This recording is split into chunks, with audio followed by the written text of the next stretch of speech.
6 beautiful हदीस। अल्लाह की ज़ात पर भरोसा करने वाला कभी नाकाम नहीं होता।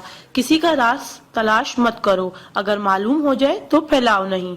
कोई भी मुसीबत पड़ने पर मौत की तमन्ना ना करो। इंसान का सबसे बड़ा दुश्मन उनके बुरे दोस्त हैं। किसी को खुश करना नेकी है। अल्लाह उस शख्स को आबाद करता है जो हदीस सुन के दूसरों तक पहुंचाए। अगर ये दुआ आगे फॉरवर्ड ना करो तो वापस मुझे सेंड कर देना। प्यारे नबी करीम मोहम्मद सल्लल्लाहु अलैहि वसल्लम ने इरशाद फरमाया, वो शख्स जन्नती है जो रात को सोने से पहले सबको माफ करके सोए। और आप सल्लल्लाहु अलैहि वसल्लम ने ये भी फरमाया, जिसने भी मेरी इस हदीस को सुना और दूसरों तक पहुंचाया, क़यामत के दिन उसके लिए मेरे शिफाए वाजिब होगी। बुराई को खुद में और अच्छाई को दूसरों में तलाश करो, यही आपकी सबसे बड़ी अच्छाई है। गुस्से से बचो क्योंकि वही पागलपन से शुरू होता है और पछतावे पे खत्म होता है। तन्हाई में अपनी सोच पर और महफिल में अपनी जुबान पर काबू रखो। अल्लाह का जिक्र अपने हाथ की उंगलियों में किया करो, क्योंकि जब आप अपनी कब्र के अंधेरे में रहोगे तो ये उंगलियां रोशनी का काम करेंगी। यकीन और दुआ नजर नहीं आते मगर नामुमकिन को मुमकिन बना देते हैं। इंसान अगर 60 साल जीता है तो 31,53,06,000 मिनट जीता है, और इनमें से अल्लाह सिर्फ नमाज के लिए 5,47,500 मिनट यानी कि 60 साल में से सिर्फ 1 साल 1 महीना मांगता है, और हम दे भी नहीं सकते। ताज्जुब की बात है। नमाज को मिस ना करो।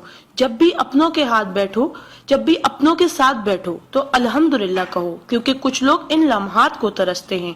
जब भी अपने काम पर जाओ तो अल्हम्दुलिल्लाह कहो, क्योंकि बहुत से लोग बेरोजगार हैं। अल्हम्दुलिल्लाह कहो जब तुम तंदुरुस्त हो, क्योंकि बीमार किसी भी कीमत पर सेहत खरीदने की ख्वाहिश रखते हैं। अल्हम्दुलिल्लाह कहो कि तुम जिंदा हो, क्योंकि मरे हुए लोगों से पूछो जिंदगी की कीमत। दोस्तों की खुशी के लिए तो बहुत से मैसेज किए जाते हैं, देखते हैं अल्लाह के शुक्र के ये मैसेज कितने लोग फॉरवर्ड करते हैं। इस्लाम इज अ स्कूल, दीन इज अ क्लास, दुनिया is a campus, we are the student, Quran is syllabus, Ramzan is test, नमाज इज प्रैक्टिकल, मोहम्मद सल्लल्लाहु अलैहि वसल्लम is a teacher, Allah is examiner and कयामत is the date of result. So try to get the first position in this result. Please do not stop forward to all Muslim. Allah की कुदरत को देखो। पानी आसमान की तरफ उठे तो भाप, आसमान से नीचे गिरे तो बारिश, जम के गिरे तो ओले, गिर कर जमे तो बर्फ, फूल की पत्ती पे गिरे तो शबनम, पत्ती से निकले तो अर्क, जमा हो जाए तो झील, बहने लगे तो नदी, आंखों से निकले तो आंसू, जिस्म से निकले तो पसीना, हजरत इस्माइल अलैहिस्सलाम के कदमों से निकले तो आबे जमजम, और मेरे आका सल्लल्लाहु अलैहि वसल्लम की उंगलियों से निकले तो आबे कौसर। सुभान अल्लाह, सुभान अल्लाह, सुभान अल्लाह। कोई ना जाने जिसे उसी रब जानता है। राज को राज न समझो, वो सब जानता है। अगर मांगना है तो उस रब से मांगो, क्योंकि जुबान पे आने से पहले वो दुआ की वजह जानता है। सुभान अल्लाह।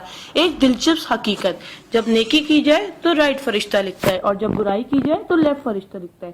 क्या मजीद पोस्टिंग के लिए आप हमारा पेज ब्यूटिस्तान लाइक करते रहिए। आ जाते वो अमाले दुरूद शरीफ का कसरत से पढ़ना।